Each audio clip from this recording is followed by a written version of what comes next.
Hello అండి, నమస్తే అందరికీ. Welcome to our channel Sikkolu సూర్యవేద.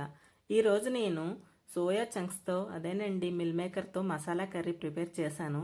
చాలా టేస్టీగా ఉంది. అలాగే ప్రాసెస్లోకి వెళ్లే ముందు మా ఛానల్ని లైక్ చేసి సబ్స్క్రైబ్ చేసుకోవడం మాత్రం మర్చిపోకండి.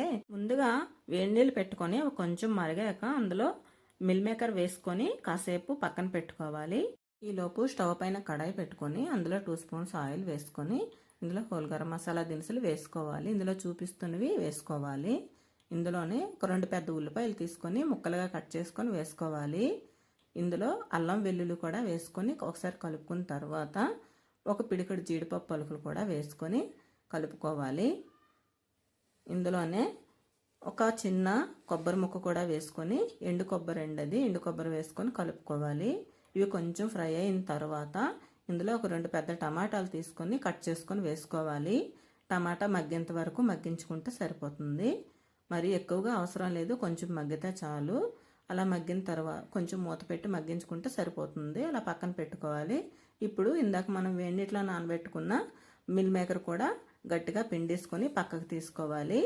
ఒక బౌల్ తీసుకొని అందులో ఒక 2 స్పూన్స్ పెరుగు వేసుకొని అందులోనే పసుపు, రుచికి సరిపడా కారం, మనకు సరిపడా ఉప్పు కూడా వేసుకొని అందులోనే గరం మసాలా పొడి, జీరా పొడి కూడా వేసుకొని పెరుగంతటిని ఒకసారి స్పూన్తో కలుపుకోవాలి.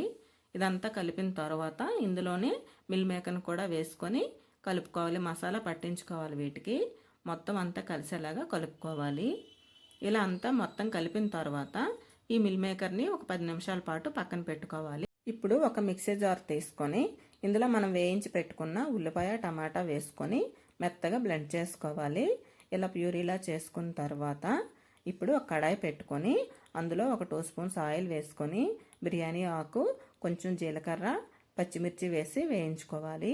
ఇప్పుడు ఈ ప్యూరీని కూడా ఇందులోనే వేసి వేయించుకోవాలి. బాగా వేయించాలి. పచ్చివాసన అంతా పోయేంత వరకు వేయించుకొని ఇలా 1 నిమిషం పాటు కలిపి మూత పెట్టి కాసేపు మగ్గించుకోవాలి. ఇలా మూత పెట్టి ఉడికించుకోవడం వలన నీట్గా ఉడుకుతుంది కదా, ఆయిల్ కొంచెం పైకి తేలుతుంది. ఇలా మధ్య మధ్యలో చూసి కలుపుకుంటూ ఉండాలి, లేకపోతే అడుగు పట్టేస్తుంది. ఇలా బాగా ఉడికిన తర్వాత ఇందాక మనం మసాలా పట్టించిన మిల్ మేకర్ని కూడా యాడ్ చేసుకొని నీట్గా ఒకసారి కలుపుకోవాలి.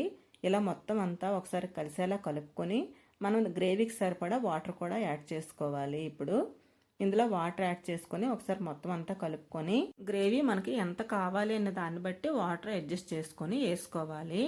ఇలా మొత్తం వేసుకుని కలుపుకున్న తర్వాత ఇప్పుడు ఇందులోనే కొంచెం పసుపు, టేస్ట్కి సరిపడా ఉప్పు, కారం కూడా వేసుకొని అలాగే ధనియాల పొడి, జీలకర్ర పొడి కూడా వేసుకొని కొంచెం గరం మసాలా కూడా వేసుకొని కలుపుకోవాలి.